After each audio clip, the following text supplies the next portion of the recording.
Hello, hello, hello, hello, hello. Hi, everybody. We are very excited today to have another great group of people here to chat with us about improv and theater and the pandemic and how things might be different when we get back to having live performances and thriving theater scenes. And today we've got Velvet Wells and Elise Rodriguez and Joe Bill, and then our very special guest is Will Luera, here today to talk to us about his theater, where he's from in Sarasota, where he's working right now, is the Florida Studio Theater, which has the most, or it's one of the nation's highest subscribed theaters, but Yes. it is the most in Florida. Is that right? Yes. And it also has Yeah. the claim to fame of frequented by the Smothers Brothers. That's right. I got to have Dickie Smothers as a student up until like level 3 or 4 of our program, which meant that I was able to teach Dickie Smothers how to sweep edit, which was a lot of fun. That's hilarious. I did not know that he took your class. That's amazing. What did he think of it? Like, what was his feedback about improv in general for a stand-up? So, like, he considers himself a straight man. So it was, he felt like there was a lot of pressure on him to be funny. And so part of the class focused on, hey, no, just do your thing. Do whatever you think, and we'll work off of you. So that was one thing, and the other one was he really wanted to plan stuff out. Like he really wanted to plan stuff out, and so we needed to kind of work around that. I mean, that makes sense though for a stand-up and a sketch performer, right? So he's used to working from things that are written and refined and honed. So, like, you might have had students like this, in your classes, but he would come in at the top of class, he'd sit down and he'd be like, so Will, I was thinking about today doing a scene, where somebody gets locked out of their car. And I'm like, Dickie, if that's the theme for the scene, go ahead and start that scene and then we'll see where it goes. Right. But but eventually, the great thing is that Dickie was eventually able to let that go. Like, and he was getting into just jumping into the unknown and seeing where it went. That's awesome. That is so incredible. And he goes and he supports a lot of the shows there at Florida Studio Theater. And I think it's also representative. So for those who don't know, the Smothers Brothers were a stand-up duo in the 60s and 70s, and they became very controversial. Yep. And, they're cool comedy history study where they started as like, oh, Mom Loves Me More Than You, these two brothers, kind of these funny, more slapsticky or vaudevillian style bits. And then they evolved into very political sketch comedy. And through Vietnam? Was that where they were particularly? Yeah. So, but they are of this older generation, and I think a lot of people in theater in general are looking at the fact that a lot of theater goers are older, and we're not bringing in younger people. I think a cool thing about improv is that we do have some of the things that help, for example, being interactive and being usually comedy. I think those two things bring people out where they feel like they're participating and being in the moment actually matters to them. And I think a lot of theater is disconnected, not intentionally, but becoming, there's so much competition. If I can watch this thing on Netflix, if I can watch this thing in a huge 3D experience, like what's bringing me to watch an intimate live theater? Is that something you talk about at Florida Studio Theater? We do. I mean, and also compared to our other shows, because we do have 5 stages, and we're soon actually going to expand to more stages. But improv also, it tends to be broken up into smaller, more digestible bits, right? Like our intermission, like more traditional improv comedy shows, our intermission comes at 45 minutes, right? Our total running time is somewhere between 75 and 90 minutes. And so that high energy, huge turnover, interaction, topical, all of that makes it a bit more attractive for our younger demographic. And I should say that younger demographic in Sarasota is different from any other younger demographic. Younger demographic for us. Younger demographic. I mean, I moved here 6 years ago. So I was 40 when I moved to Sarasota, and I was already like kind of like one of the older statesmen of like the IB community, right, and of Boston. Like of everyone. And then I moved here. And then I immediately become one of the younger people just around my theater and the community. So it's yes. So anyways, it's a slightly different demographic that I have to work with. That's awesome. And it's changing fast. I feel like it's changing really, really fast in Sarasota. Because you got to Sarasota what year, Will? 2014. I got there 2017, and it changed from 2017 until now significantly. From my perspective. Mm-hmm. Yeah, all the demographics are shifting right now. It's becoming a bit more of an interesting place to live in a good way, or good interesting. So is there a young, like particularly young, up and coming sort of demographic moving in? Is that what's happening in Sarasota? There is a lot more parents with kids. And the biggest tell was that right now the school system has a major shortage of teachers. Actually, this was like pre-COVID. Like I think they were like trying to hire like 200 new teachers because there just aren't enough teachers to keep up with all the kids coming in. So that means that there's, more kids moving in. There are younger parents having more children. So yeah, the whole demographic is shifting. And how is that affecting the attendance? So I was right before COVID. We were already looking to expand to a wider, to more programming. Now, so when I was at Improv Boston, and a lot of us are maybe used to this model. When I was at Improv Boston, we had 22 shows a week running at IB, and a show would run if there were 3 people in the audience. Like our general rule was, are there more audience members than cast members? If so, the show's going to run, right? FFT doesn't holds a much higher standard, right? You need at least a 50% sold house to run a show. So when I first got here, I was like, all right, I'm gonna do the same thing. We're gonna have 22 shows a week. But then they were like, oh, actually, you've got one show to focus on. Make sure that sells 100% or more, or 50% or more, and then you could start to build out all of your other shows. So I had been there for 6 years, and in general, the whole program had grown almost 2.5, almost 3 times what it was when I first got here. But we were still kind of just going at 2 shows a week, but we were still patiently growing it out. So can I back you up on that kind of rule of thumb that they had developed? So you don't add a new show until the show you have is selling out at 50% or more. Right. If it's selling out consistently, then you kind of build it out. And that was just important for us to kind of meet our bottom line, because we are, one thing that we do, and I think Elise mentioned this at the last one, is we pay our performers, right? All of our performers are paid for every show. The only shows that we don't pay are like the student house teams, where they manage themselves, they rehearse themselves, and we open up stage time for them. But if we are producing a show, if it is being directed by us, we will pay our performers. So that's part of it, is that we need to make sure that we run a show that pays our bills, which includes paying our performers.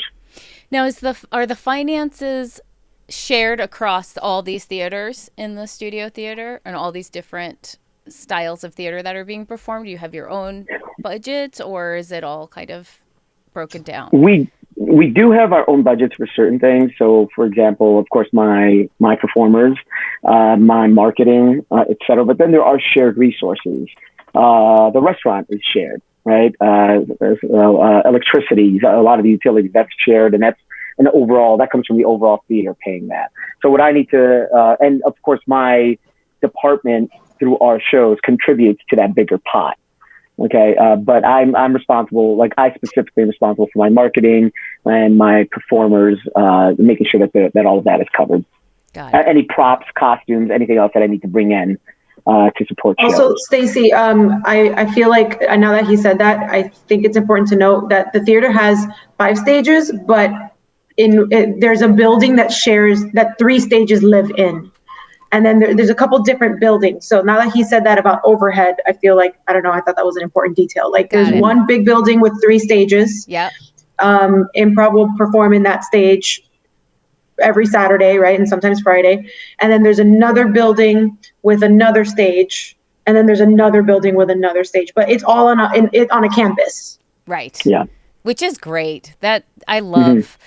It's my favorite thing, like traveling for fringes. It allows this opportunity to have festivals where people can just cross from one thing to another and stay really close and cross promote. And I just love that energy of one building holding a lot of different spaces. And it really made me start to think differently from when I was at Improv Boston. I needed to start thinking differently because the ecosystem that I was a part of was a bit more complicated. Right now, I'm sharing space with equity shows, right, and other union shows.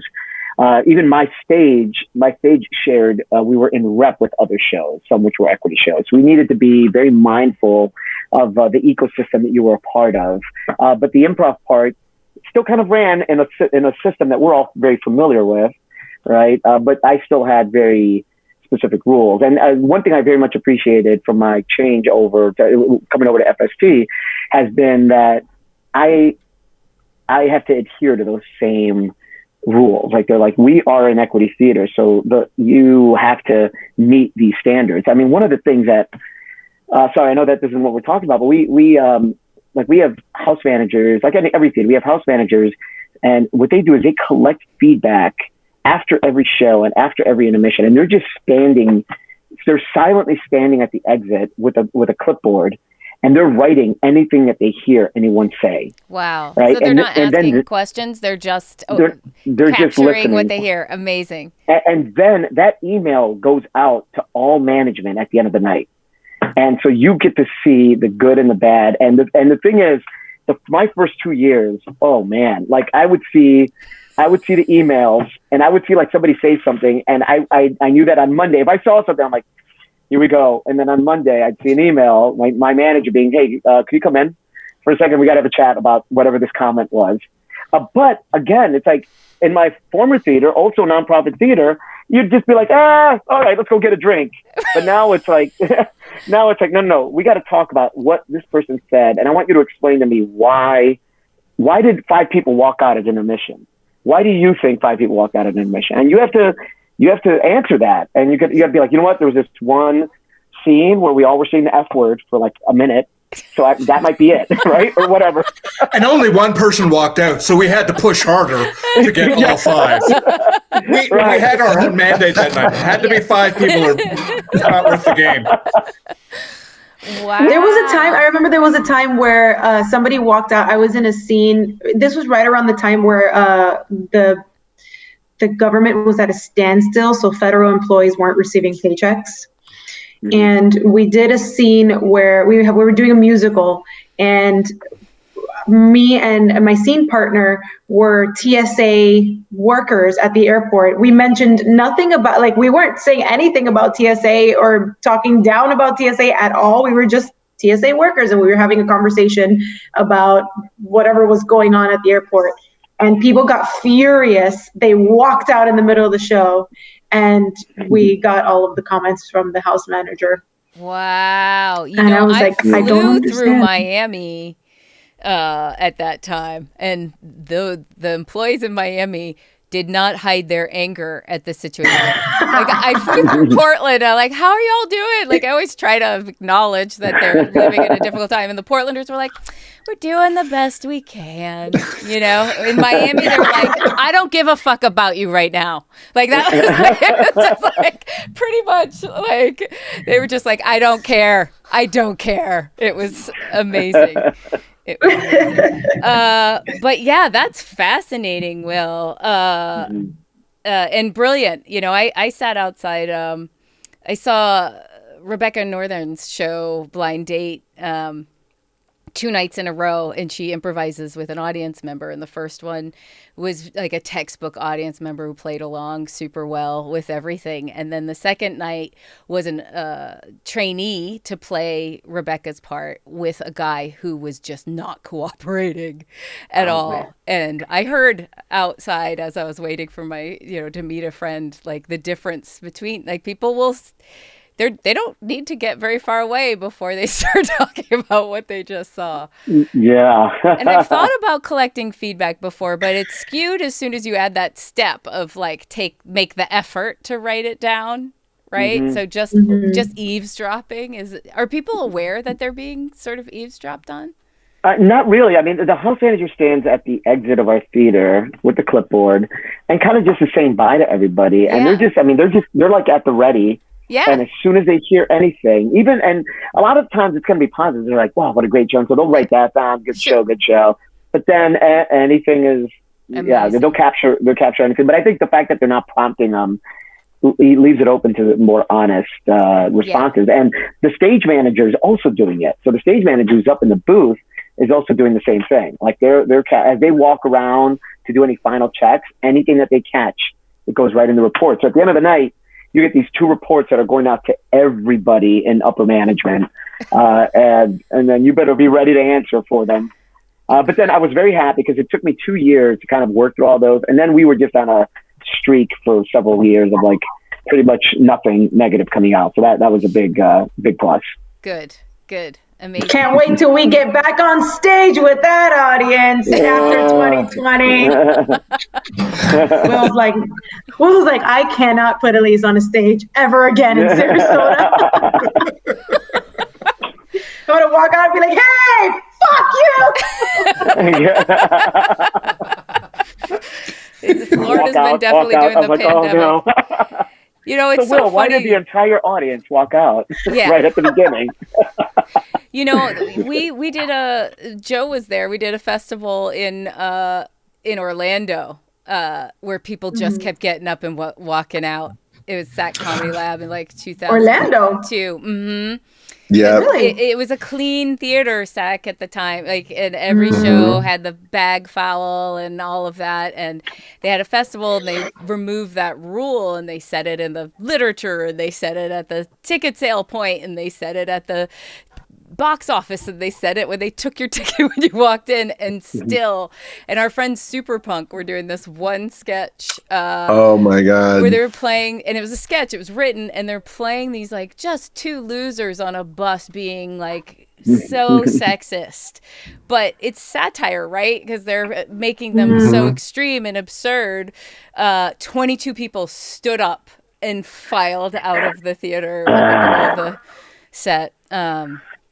So it created a lot of tension because no one wants to, you feel bad for the host and they feel bad. They don't want you to feel like, So then we ended up having this big party that felt like church with just the improvisers. Like it was filthy. It was hilarious. It wasn't magical. It was not Disney. Megan White did this Orlando character. Yeah, that's Orlando. Yeah. Anyway, but we're here to talk about Sarasota. So, Will, so how does the subscription model work there, and ticket sales and classes? Are they all in the mix? Tell us about it. So the subscription model primarily applies to the shows, and we were very close to converting the improv department over to a subscription model, which matched what the other theaters in our complex do. And what it means is that before the season even begins, you could buy a whole set of tickets. That you could just say, I don't even know what shows you're going to be doing next year, but I'm so sure of the quality of the shows that you do that I'm just going to buy one ticket for every show that you're going to be doing over the next year. Now, we had gotten to the point with improv where we were doing shows on 2-month cycles. Like we would run a show for 2 months, move over to another one for 2 months, etc. And the goal there was before COVID was that my hope was that, okay, now we're very close to somebody before the season begins, right? And our season begins in October. So in the summer before, somebody could buy an entire season of, you could buy a subscription to the entire year. And what that means is that you get a ticket to every show, and then you ahead of time know how many tickets you have sold. You'll still have some single tickets left that are open to the public, but you already have, you've sold X number of tickets to all your shows. And that's the way our main stage shows work. That's the way our stage 3, which is our more contemporary, risky shows, our children's theater model, our cabaret, they all work under that system, where they put out multiple shows, sell all these tickets in advance, and then boom, you get them. Now, the one benefit that gives you is you know your inventory before your season even begins. But on the customer side, a single ticket can cost $45, $50. You buy them in subscription, you're paying about $18 to $19, not $18 to $20 per ticket, right? So you're getting a huge $45 for scripted plays. For scripted plays, I'm sorry, $45 for scripted plays, but you get them ahead of time, you get them for $18 to $20 per ticket, right? And so the goal would then be to apply the same thing to our improv shows. Improv shows for us are $15 a ticket, but you get them at a subscription rate ahead of time. You now are, it's $10 to $12. So again, ahead of time what your inventory is. You might even know, hey, we could add improv shows because we've just sold out all these shows. We can now add extra tickets. And for a show for a theater like FST, which has, again, all of these shows running in concurrence, knowing that stuff as far ahead in the future as possible is really important. Now I used to want to do this at Improv Boston, where I that was my dream to get it to a subscription model, but it was too complex of a creature. But now we were very close to doing it here at FST. I'm going to have to kind of restart that again once we reopen. But the goal again is you buy all 6 shows ahead of time. With our classes kind of have a subscription model in place where you could buy a full year of classes in advance, and you essentially get the last class free. So you'll get, for us, it's $200 per class. You could get there's 5 sessions that run in a year, so you could just buy all 5 sessions ahead of time, and then you're essentially getting that last one for free. Now, what does that do for you, right? So you get all this money up front. Going into the season, this is how much I've sold. Here's my inventory, my space inventory, and my time inventory going into the season. But not only that, you now get to reallocate resources to other forms of funding. You now get to go, all right, now we go into development. Now we go into actual fundraising because we are a nonprofit, right? So now, because all of this stuff is taken care of, let's start to now move into raising funds, reaching out to our donors, our patrons, et cetera, to kind of to help cover those costs. So that's kind of how it works for us. 6 shows. Are you doing 6 consecutive improv shows that are each a different structure and name and brand and cast? Or versus like a on-running theater sports style show or long? Right. So we have one show that runs like theater sports, for example. We have another one that is it kind of makes fun of the snowbird Sarasota lifestyle. There's one that's just a musical. We have a freeform show. We have one that's like a living room Armando show. 1, 2, 3, 4, 5, and now I can't remember the last one, but there's another one in there as well. Comedy Lottery. Comedy Lottery, yeah, which is kind of a short form, just basic short form show. Yeah, and so those 6 shows, and the goal is to have an equal number of seats available for every show, so that you could sell those number of subscriptions. And in between each one of those shows, there's actually a break week where we do something else that is off of that subscription, that would have been the subscription model. Got it. And these are each for a period of time, once a year? Like you do your musical, they're not concurrently running. Right. Which is, we have, before I got here, FST did do a subscription model like that, where all of the shows were concurrently running. So one would run on Monday, Wednesdays, another one Tuesday, Thursday, something like that. And so you could buy a subscription, which would get you tickets to all of these different shows, which were all in rep and running over, say, 3 to 4 months. So that one did actually run, but that was before I got here. The only problem there is that it exhausted the cast. Yeah. They were running 4 different shows over 6 nights or something like that. So and same cast the whole time. Yeah, the same cast the whole time. So because you're an equity theater, are you working a smaller group of people a lot, and then they're getting paid to are they teaching and performing in each style of show? Our improv cast doesn't. I think Elise might have covered this last week. It doesn't adhere to all like this. Well, we don't adhere to the equity rules. However, we try to keep that same level of professionalism and expectation. So my main stage cast is a core cast of 10, and they get the primary performing spots. They get first dibs on gigs, and they get all the primary teaching opportunities. And the pay scale, I'm not going to say it's equity level, but it's pretty good, and it's not too far off. It's not. It's a little bit below that. The one thing you don't get health insurance that an equity performer would get. You don't get paid for rehearsal time, and some of the other things that equity performers will get. But you do get paid for every show at a scale it's close. It's up there. Okay. That's how performers get compensated. That's interesting. Mm-hmm. So about 10 people, and are they able to make a living on that alone? That's a good question. It depends how busy I get. Like if I think when we're especially during peak season here, when you're having multiple touring shows and classes for any given performer, when you're able to offer that much to any given performer, plus their weekly shows, you're doing okay. I mean, you're getting a nice take home check. Every couple of or we pay monthly, so every month you're getting paid well. The one thing though that I think what does affect our performers is that we have full-time staff members like myself it's built into our salary. So our full-time staff members that are also working at the theater, not in improv. Like we might have like a director who is also an improviser, a director of scripted theater who is also an improviser.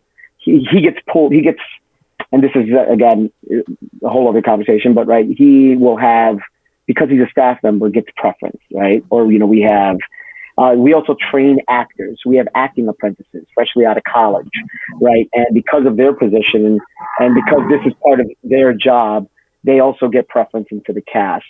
So the improv shows are part of their 40 hours or whatever their hourly requirement is for their contract. Right, exactly. Like they've already been paid for it. So essentially, if the space is there for them in the show, then they're going to do it. Right. Right. Are they expected to do it so that you don't have to pay somebody else to do it? It's more like you're expected to do it to meet your weekly hourly requirement. Yeah. Okay. If you get busy doing something else, like if you have to direct a scripted show, then go, which might take priority. Yeah. Then you go do that. Amazing. So how many improv shows do you produce there per year? I just did this number for development, but just our in-house shows. It's actually not. I'll give you the number. It's not that much. I think it's like 90 in-house shows, and then you have another 30 plus like touring shows, and then other events going on as well. Okay. And there are a lot of. I think Sarasota. I think it's. Sarasota has a lot of touring shows. Like we get a lot of touring shows. I think our audience is just specifically interested in theater and improv, which is another reason why I think the subscription model, I mean, from my perspective, again, I'm not in Will's perspective at all, but from my perspective, I think the subscription model works well for FST because they already have a huge pool of people that are inclined to spend money on subscriptions in theater. Right. Yeah. Right. So, and that audience also will bring us, like, I couldn't believe when I got to Sarasota, I was like, I am doing improv at somebody's house on a Tuesday morning. It's like 9:30 in the morning. What is happening? That's amazing. The community is very much inclined to watch theater and they're open to any kind of theater. And they've got money. Right. And how big is the theater that when you're in-house? How many seats? 106 seats. 106? Yeah. That's such a great size. Yeah. That's great. And I will also add that because of the kind of audience we have, like there's often wait lists for the shows. Yeah. Like so I'm moving down to Sarasota when the pandemic's over. That sounds like a dream. For an improviser, it is a dream. Yeah. Yeah. Except for when the white people want to touch my hair. That's not a dream. But everything else is a dream. Yeah, it's such a special and unique thing. I mean, and that's somebody once asked me what was the biggest surprise to me when I started running my own space, and it was how much less things translate from one city to the next city than I wanted them to and I expected them to. Like Orlando has, people who are professional actors at Disney all day, and tech that comes from Disney. So they have this whole other relationship with talent and professionalism as well. So, all right. So it's just such a different, and then in that space, is that just for improv? There are other shows going on in your space. So the goal would be, like, once I build it out completely, that it is all improv. But we do right now, we are in rep with children's theater. We'll take like the early slots, like during the day, which is not children's improv. Although sometimes I'll be brought in to direct the children's show, an improvised children's show. But they'll take the morning slots, and then during peak season, right when the population of Sarasota doubles, we add something called Stage 3, which is like more contemporary, risque, new theater. And that kind of hits like early evening. So it'll be like children's theater, early evening, and then improv finishes out the night. That's awesome. That's what we just started right before the pandemic, sharing our space with Oregon Children's Theater. And they've had a space for years, and they were in the process of losing that space. And so just one piece started moving into sharing our space. We're like, why didn't we do this sooner? They use it every minute that we don't need it is when they want it. And then every minute they don't want it is exactly when we want it. And having that relationship is so important, because that's the thing. You're paying for the space 24/7. The idea of like space inventory and time inventory is so important. Like when running a theater, right? Like any space that is sitting, you're paying for this space, and the fact that it's sitting dark, makes you think like, okay, what can we be doing in this space right now to help pay the bills?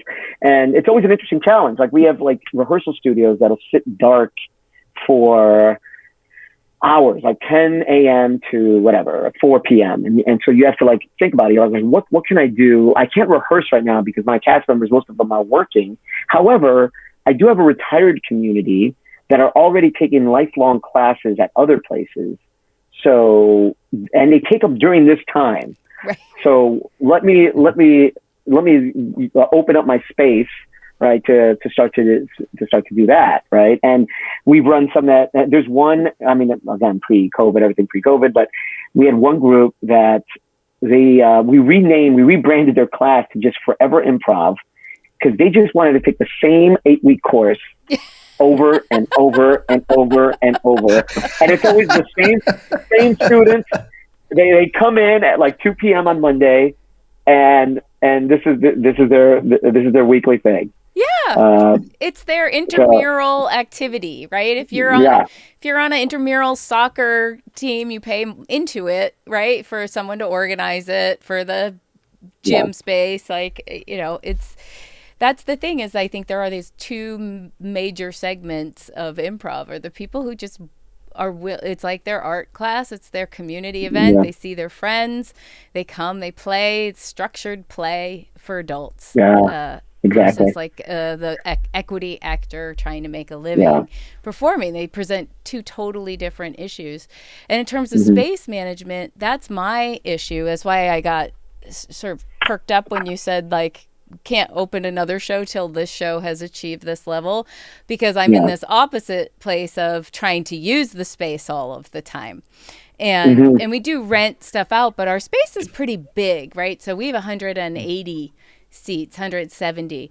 So it's much harder for someone who wants to just start something to start in a space that big, both financially, even if we lower the price, like the experience when you have 20 people in a 180 seat space is not as exciting. So we added the smaller space, and that is a nicer way to create.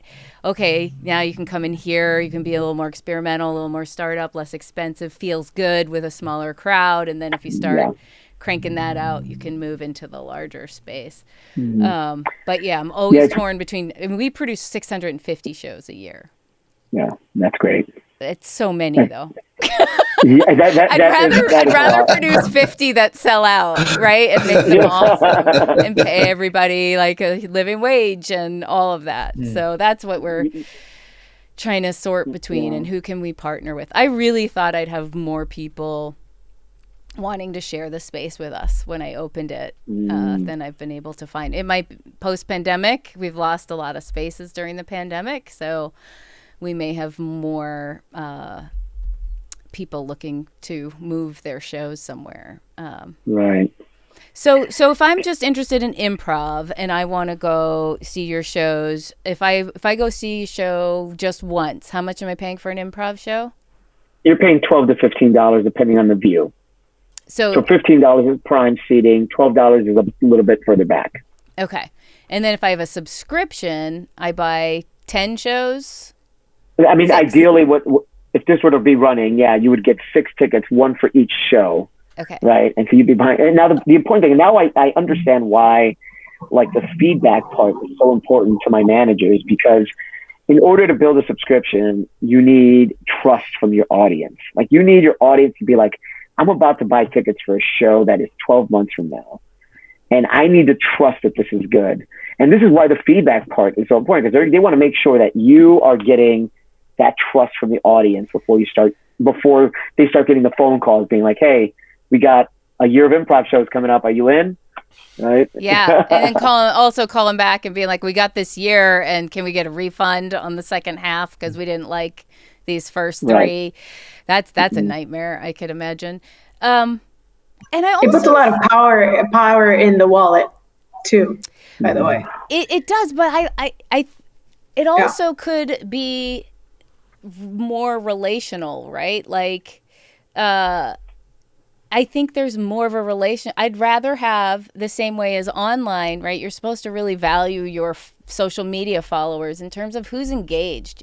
It's better for you to have 1,000 people who actually care about you and might follow you to a Patreon or support you or spread the word about you and care about you and build a relationship with them than have 10,000 followers who don't pay attention to what you're doing. And I've never really thought about it in the terms of the live audience as well. When you have a subscription, you really care. If someone flies in from Arkansas and sees a show and they don't like it and they fly home, but if you want a relationship where someone is coming into your space 6-10 times a year, you want them to feel special and feel involved and feel represented and feel heard, I guess.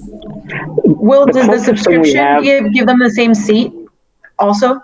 You get the same seat. You get the same seat for every show.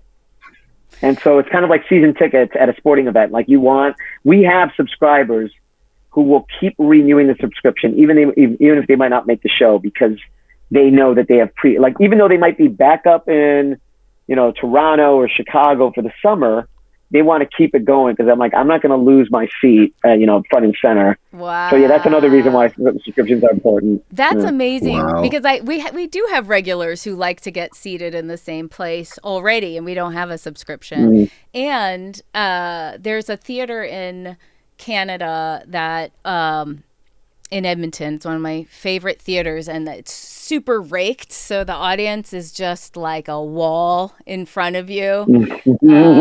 It's kind of what Zoom audiences now look like in the back of shows or whatever, except it's actual humans, just a wall. Really feels really close and in your face. It's an old theater, and they remodeled, and they put intentionally seats of different sizes. So they have smaller ones, medium ones, and larger ones, and they're sprinkled in. And instead of doing all large, they can fit more in with medium and small. But also somebody might pick the one, like if you're little in a giant seat, like you feel like Lily Tomlin, or if you're a bigger person, you get attached to like your seat starts to feel like you. Yeah. It's a really interesting level detail of subscription. That comes from subscription mindset. Yeah. Yep. So I hear that, and I also hear I'm torn because I fully appreciate the relationship-based aspect of it, and I'm like, of course, thank you for everybody who would be supporting live theater, or like, thank you for being a consistent supporter. But at the same time, I feel kind of torn about the fact that the more money you have, the more comfortable you are. Yeah. Mm-hmm. Yeah.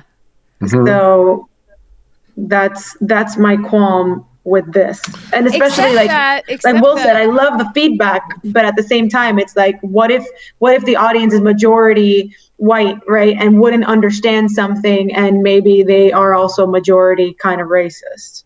Like, you just never know. You just never know. Like, the spectrum is so challenging to navigate, I feel like. It is. And the artistic side of that too is, if you're getting a bunch of money and that wants to see a certain type of show, then it's like, oh, we have to do this certain type of show.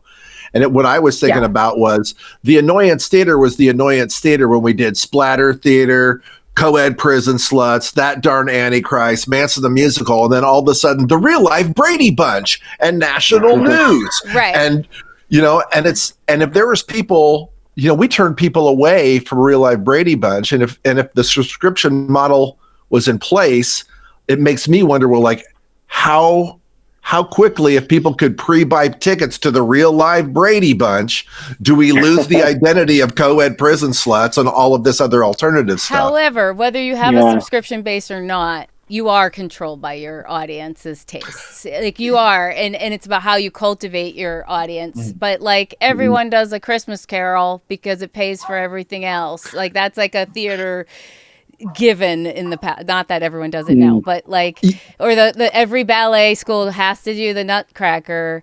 It's a great structure. You get all the families in to see their little ones, and it's a way that the families are supporting. So I hear what you're saying, and I'm glad you're saying it, because it's important. And also, though, technically, if they're going to come to your theater 10 times this year, you're actually making it more affordable by giving them a discount for coming 10 times. If they have that money up and front. they have to have the money up front. Yes. Exactly. Yes. So that's for how me, do we solve for that? The hybrid model would be, yes, you have your subscription seats. You get that seat. That's your seat. Fine. But not all of the premium seats are up front. There's a section of them that it is at the door, and anybody could sit there. So it doesn't matter if you came in with $12 or $300, you get that seat. And it's kind of, those are kind of first come, first serve, but like that is one way of maintaining a level of equity to it while still honoring. Now, if you get to the point where you are sold out in subscriptions, congratulations. Like, that's awesome. And in your community, that's great that you can do that. In Toronto, subscription and improv are not in the same breath ever. Maybe, probably. Can't even get the performers to come out to the shows they're in. So it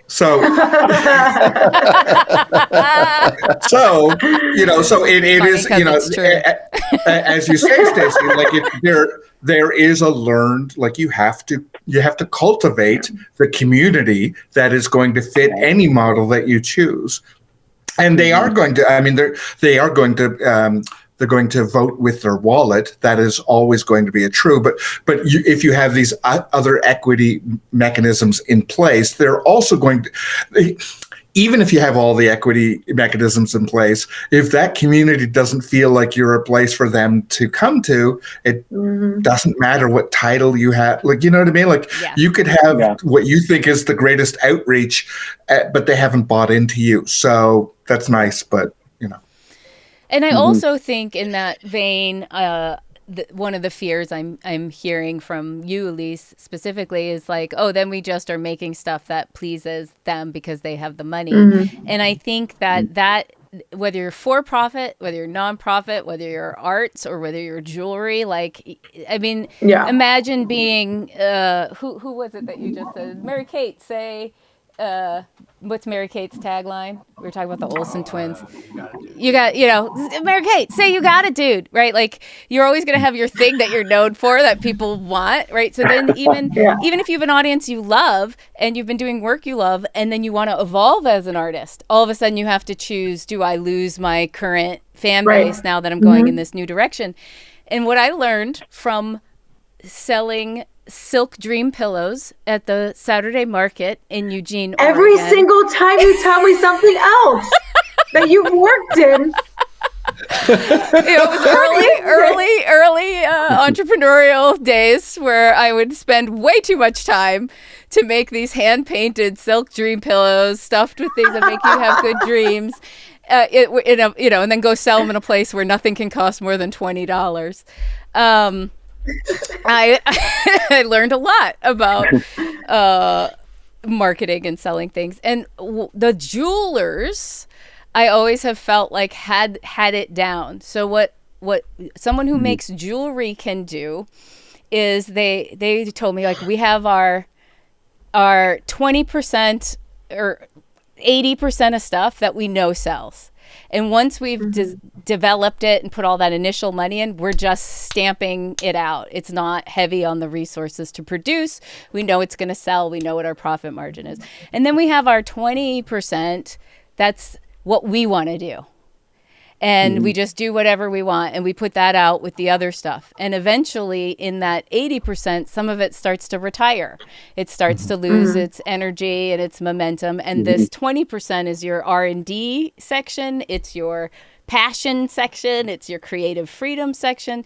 And then you start to circulate the hits from that pool into replacing the aged out products.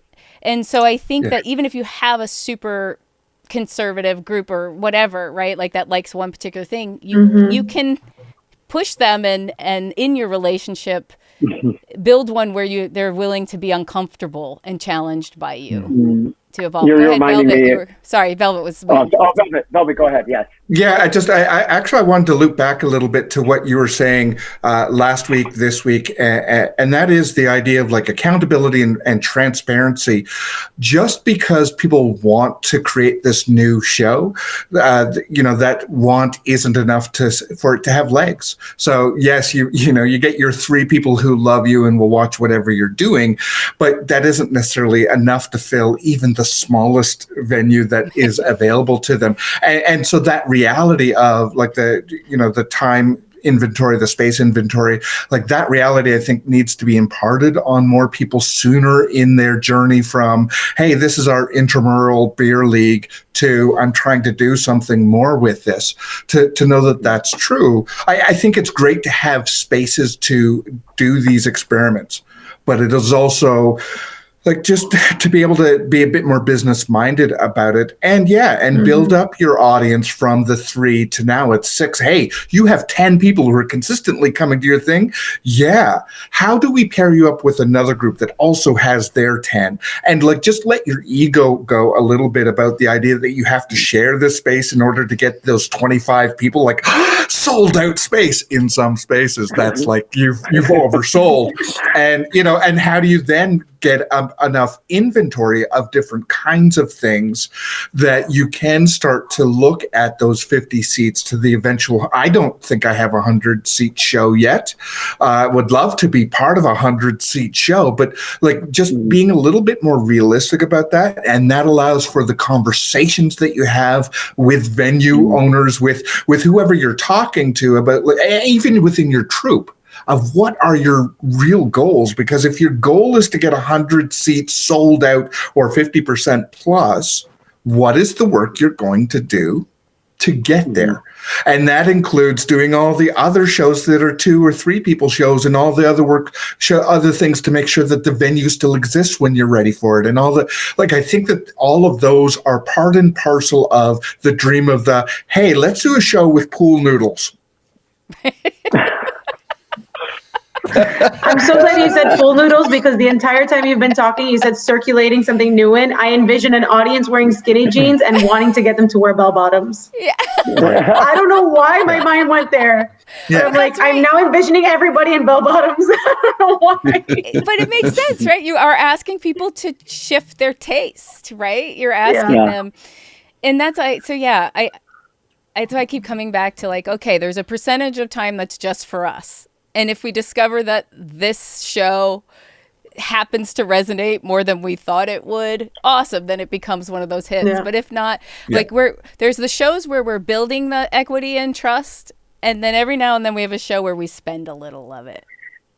Yeah, and that I'm glad you said that, Tracy. So when I first got here, we only did one show. We only did the theater sports style show when I first got here. It had been running for months, and it ran actually for the first 6 months I was here. And as much it was made to look random, like the audience was picking games out of a bucket.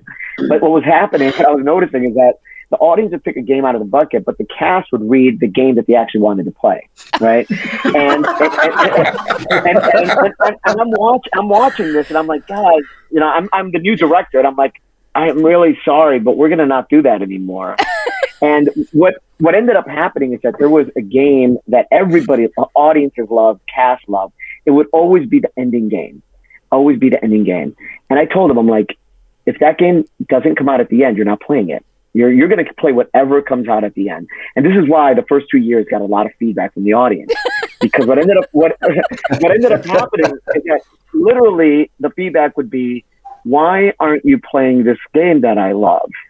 Right. And I'm like, well, because it didn't come out of the bucket. And, you know, and we told you we're picking games out of the bucket. Didn't come out of the bucket. I'm sorry.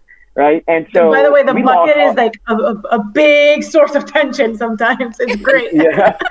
And so, like, we lost audience members, and I had to explain this to my boss. I'm like, this is what I'm doing, because this is going to build an actual improv show, right? I mean, it got to the point, and this is very Sarasota, where our cast member who played this game very well, they would slip her $20 bills, basically being like, please play that game that we love. Please play the game that we love that your director is not letting you play. Oh my Right? God. And I'm just like, we're not doing it. We're just not. Anyways, over time, I bring that up because after like 2 years of that, I then added a musical, and this was a big step for us. And we did it, and it ran, and then we're like, great, okay, cool. And then the next thing we did is we added a freeform show, and that was a big step, but we did it, and the audience joined us on that. The very last thing we added right before COVID was we were now going to a true long form Armando's type show. This is a big step for our community, but they were taking that step with us. But it was like years. I mean, I was playing the long game on my audience. I'm like, it's going to be a while, guys, but we're going to do it. We're going to build this out. Right. And, but we were getting there. It's beautiful. It's brilliant. And this is why, you know, just one of the many reasons you're so loved and respected. Mm-hmm. And I think like Edmonton has the best audience I've experienced for long form improv.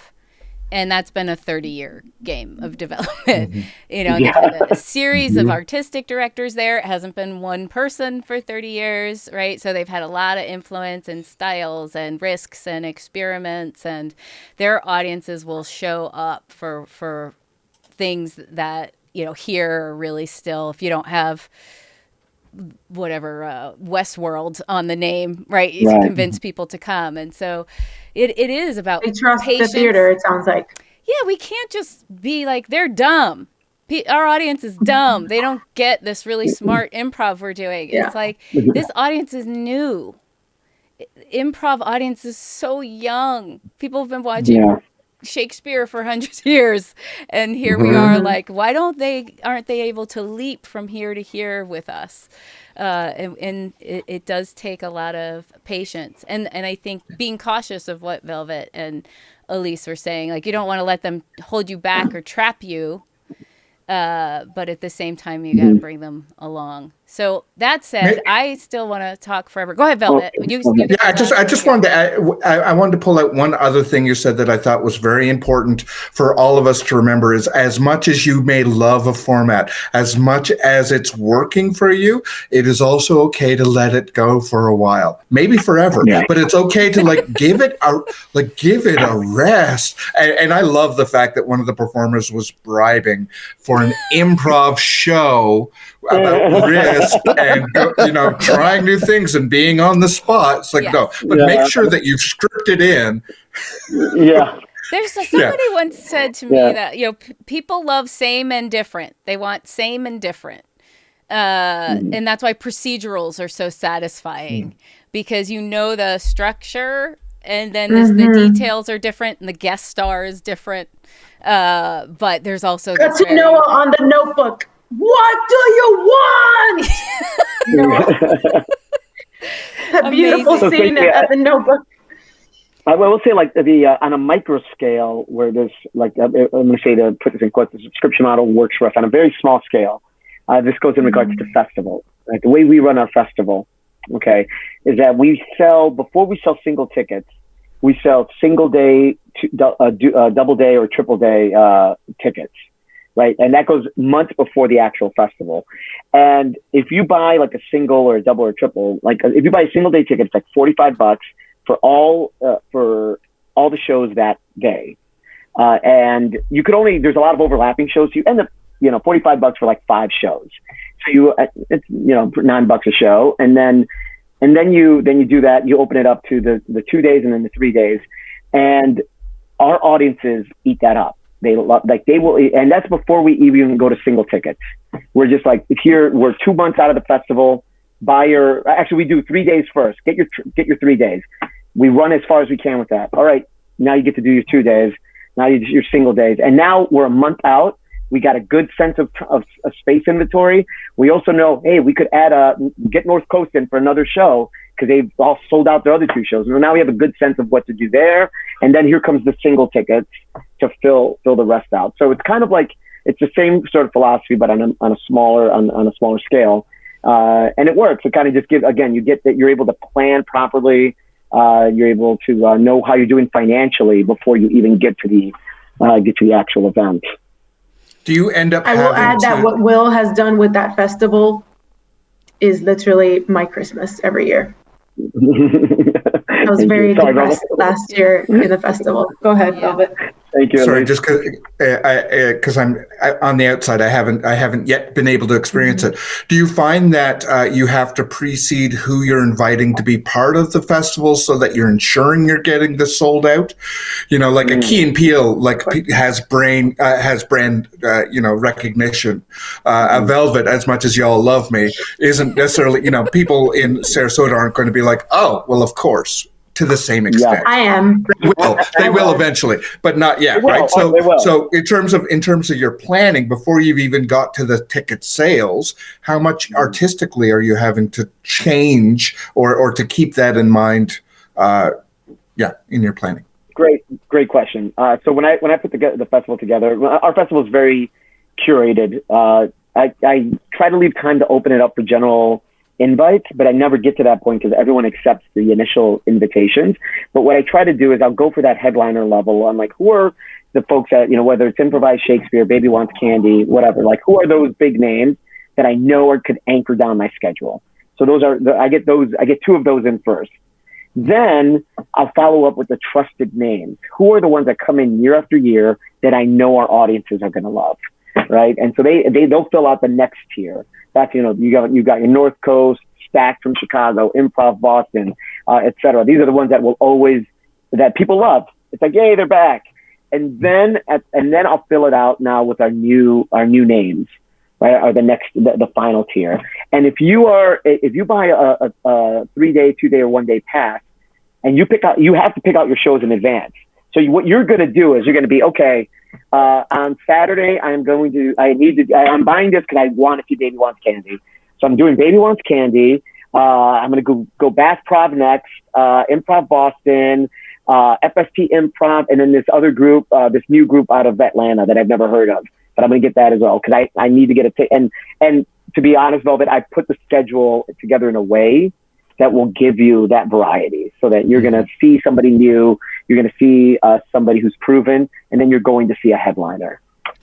See, that's such a beautiful metaphor for the whole thing, right? And I think that is the beauty of a subscriber, and it feels very Fringe Festival-y too, where it's like there's the people who come every year. I'm excited to see them, and they're not big names to my mom, but they've become a name to our community because we've seen them every year. And that's a mistake I made with All Jane, is I was trying to rotate in all new people, and I didn't really use the power I had to bring the hit from I still have. I bring people 2 years in a row, but I didn't really realize I should just keep bringing those people. And I wish I had invested more in the people who were building an audience, and realized that my audience they haven't seen them for a year. They're excited for them, right? That's like what a vaudeville circuit used to be like. You wait for this thing that you saw before to come back, and you're excited to see them. I have some groups that they come in because they come in once a year. I mean, they have their fans. Like, they'll be like, okay, after your show, we're taking you out to dinner, right? And it's that kind of thing, because it's like, so once a year they get to see these people. It's awesome. Another great thing about Sarasota. Dinner, me. Okay. Well, I could talk forever, but I do have to go to my board meeting. Sorry, go ahead. I'll end on this regarding the festival. I'll end on this in case anyone is interested in coming. If you are that headliner or premiere slot, we will pay your travel. We will give you a place to stay, and we will pay you for your show. So all of those things are part of our festival, and that's part of our. That's another. It's important for us, and that's one thing I learned from working here, is that you've got to honor the performer, and sometimes it means not having as many shows as you want, but But I honor my community in other ways. I promote other spaces where they could perform. I'll promote their shows. I'm like, go do your shows. And when I can do it in-house, I will have you in, and I will compensate you for your time. So there are pros and cons, but I hope I was able to share enough of the pros. It was so great. And I'm sure we'll talk more another time. And I'm excited to see the evolution, because now you're in an established place, with a new audience crop coming in, and now you get to cultivate the one that you inherited into the one that you've built and developed, and that's going to be really, really exciting to see. So, well, thank you all. Thank you, Elise and Velvet and Joe, for your questions and your insights, and thank you, Will, for sharing all of that. And I love our Friday talks. Let's do some more, everybody. Yay. All right, guys. I'll see you Thank you. soon. Thank you so much, everybody. Take care. Bye. Okay.